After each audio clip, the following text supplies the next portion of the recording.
something we're finding a lot is just the general interest in big data. So there's certainly a lot of buzz around the concept, and many companies are still trying to figure out what it is, how can it work for them.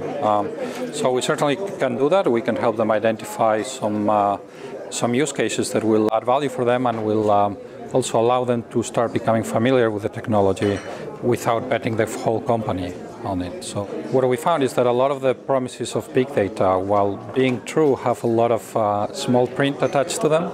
So for instance, it's not realistic to think that you can just buy some boxes out of the shelf and just throw them together any old way and have a performant big data cluster.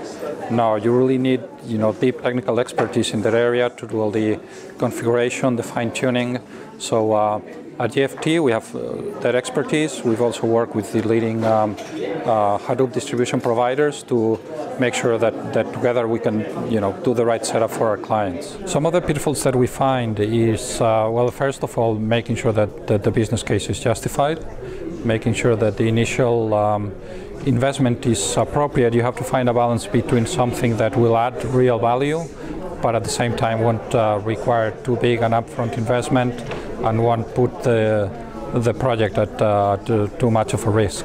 So finding that sweet spot is very important. And the big data does provide a solution that wasn't there before, because oftentimes it's not about the volume of the data, but about the flexibility that the big data systems gives you in terms of being able to store and process unstructured data, but also many kinds of differently structured data. So what you can do with big data, for instance, is just dump the data from each of the silos in their own format, and once you have it on the platform, you can build flexible processing solutions that will look at all the data together.